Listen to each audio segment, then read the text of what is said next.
Dad. Okay. Ah. Lingon. Ha? Lingon. Ano yun? Hello.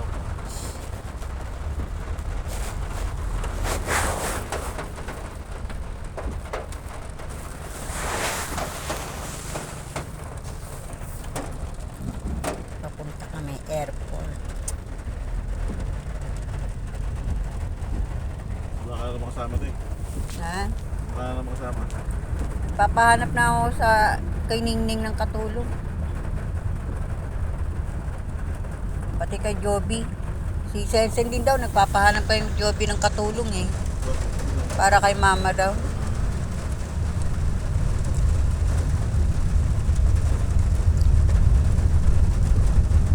Ano rin sa agency. Walang laki bayad doon eh. Ako, 9,000 tapos 4 months tamad-tamad na maglinis. Yung sa kukuha ka lang sa ano, magkano. Pero mahirap din yun sa mga Facebook lang. Ba't hindi na mo lang ng ano, NBI?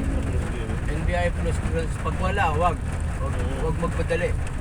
Kukunin pag wala police clearance. Oh, dahil babawas yun sa allowance mo.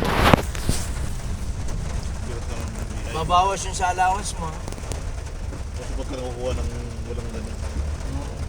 Tapos nga ngawa ka. Tsaka wag masyadong mabait.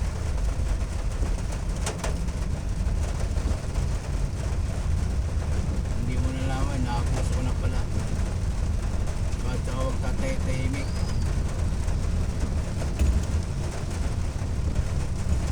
Babaunan ko pa sana ng ano yung kahoy yung ano yung di ba yung harang-harang doon. Pagka iginanon, parang lock siya. Kasi sinipa ni Chuck yun eh. Tapos pagka tinulak mo na papunta doon sa kabilang side na pader, tsaka mo mabubuksan ng pagganon. Eh hindi ko na nagawa kagabi. Bubutasan ng ano. Hindi. Yung na. kaparas ng pinawag ko yung mga ano, Kahoy.